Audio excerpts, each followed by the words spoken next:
दिव्य कृपाल सदा दयाल। इस संसार में कोई ऐसा व्यक्ति नहीं जिसे कोई ना कोई दुख न हो। कोई धन के लिए दुखी है, कोई तन के लिए दुखी है, किसी का स्वास्थ्य खराब है, तो कोई मान सम्मान के लिए दुखी है। हर चेहरे के पीछे कोई न कोई पीड़ा अवश्य छिपी हुई है। आज हम दुख की चर्चा करने नहीं, बल्कि उसके वास्तविक कारण को समझने के लिए यहाँ बैठे हैं, क्योंकि जब तक बीमारी का कारण पता नहीं, तब तक इलाज भी संभव नहीं होता। जब जीवन में कोई दुखद घटना घटती है तो हमारा मन तुरंत किसी ना किसी को दोष देने लगता है। हम कहते हैं कि उसने मुझे दुख दिया, मेरे साथ ऐसा क्यों हुआ, भगवान ने मेरे साथ ही ऐसा क्यों किया। लेकिन संत महापुरुष कहते हैं कि यदि थोड़ा गहराई में उतर कर देखा जाए तो दुख का कारण घटना नहीं होती, बल्कि उस घटना के साथ जुड़ा हुआ हमारा मन होता है।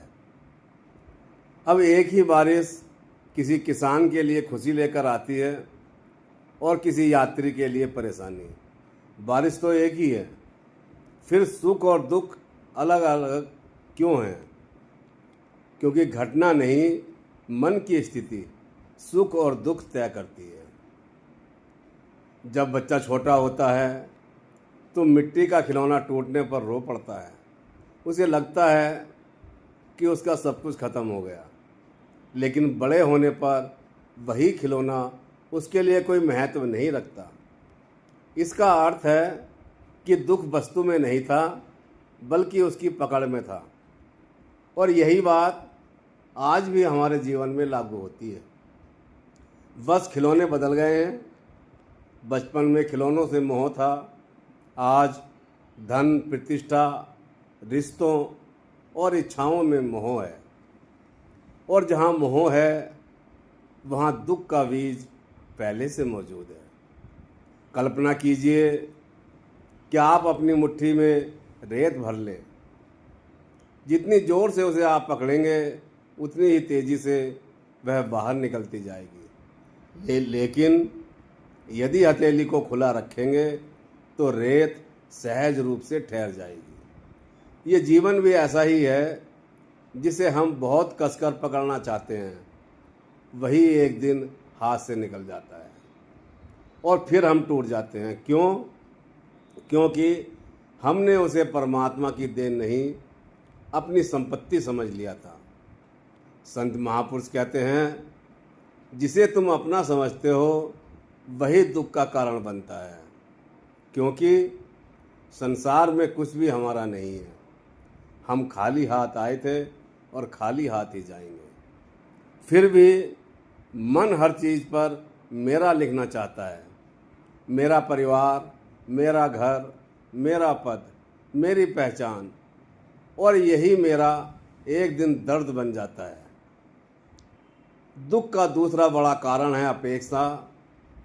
मनुष्य का हृदय प्रेम से नहीं, अपेक्षाओं से घायल होता है। हम किसी से प्रेम करते हैं तो चाहते हैं कि वह भी वैसा ही प्रेम लौटाए। हम किसी का सम्मान करते हैं तो बदले में सम्मान की उम्मीद रखते हैं। हम सेवा करते हैं तो चाहते हैं कि लोग हमारी प्रशंसा करें। और जब ऐसा नहीं होता तब भीतर पीड़ा जन्म ले लेती है। कई बार दुख हमें लोगों ने नहीं दिया होता, बल्कि हमारी अपेक्षाओं ने दिया होता है। जिस दिन हम यह समझ जाएंगे कि संसार से लेने नहीं देने आए हैं, उसी दिन मन हल्का होने लगेगा। दुख का सबसे सूक्ष्म गहरा कारण है अहंकार। अहंकार कभी यह नहीं कहता कि मैं अहंकार हूँ। वह विनम्रता का मुखौटा पहनकर भी हमारे भीतर बैठा रह सकता है। जब कोई हमारी प्रशंसा करे तो अच्छा लगे, लेकिन आलोचना सुनकर मन जल उठे तो समझ लेना चाहिए कि चोट आत्मा को नहीं अहंकार को लगी है। जब हमारी इच्छा पूरी हो तो प्रसन्नता और न हो तो बेचैनी, तो समझ लेना चाहिए कि दुख का कारण परिस्थिति नहीं अहंकार है। संत महापुरुष बार बार समझाते हैं कि दुख का अंत संसार बदलने से नहीं होगा। यदि संसार बदलने से सुख मिलता तो सबसे अमीर व्यक्ति सबसे अधिक शांत होता। लेकिन हम देखते हैं कि धन बढ़ता है फिर भी चिंता बनी रहती है, सुविधाएं बढ़ती हैं फिर भी बेचैनी बनी रहती है, क्योंकि शांति बाहर नहीं भीतर पैदा होती है। और भीतर की शांति का मार्ग है सत्संग, सिमरन और समर्पण। जब हम सत्संग में बैठते हैं तो हमें याद आता है कि यह संसार स्थायी नहीं है। जब हम ध्यान करते हैं तो मन की भागदौड़ कम होने लगती है। जब हम गुरु से जुड़ते हैं तो जीवन का भार हल्का होने लगता है। हमारे भैया जी महाराज का संदेश है कि हर घर सत्संग, हर घर ध्यान।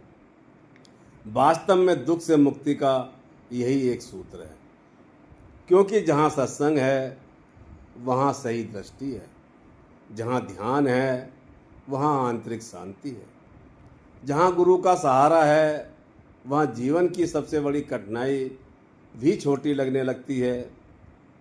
जीवन में एक समय ऐसा आता है जब इंसान समझ जाता है कि संसार से लड़ते लड़ते थक गया हूँ। तब वह गुरु के चरणों में बैठकर कहता है, प्रभु अब मैं नहीं, आप जानो। और यहीं से शांति की शुरुआत होती है, क्योंकि जब तक जीवन की गाड़ी मैं चला रहा होता है तब तक दुर्घटनाएं होती रहती हैं। लेकिन जिस दिन उसका चालक परमात्मा बन जाता है उस दिन यात्रा सरल हो जाती है।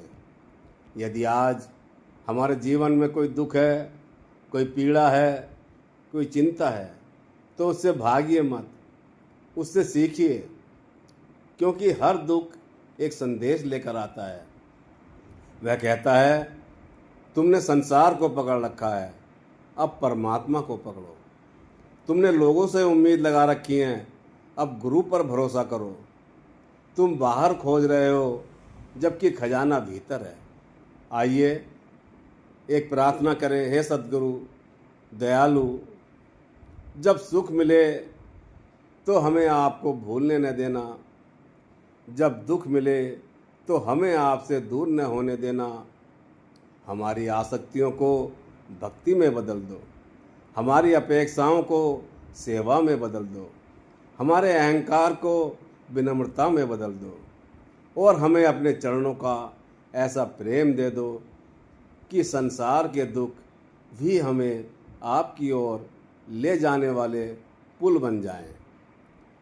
दुख तब नहीं आता जब कोई अपना दूर हो जाता है, दुख तब आता है जब परमात्मा से हमारा संबंध दूर हो जाता है। जिस दिन मन गुरु के चरणों में टिक जाता है उसी दिन से दुख समाप्त नहीं होता, लेकिन दुख देने की शक्ति खो देता है। दिव्य कृपाल, सदा दयाल, गिलो इनसाइड, यही है।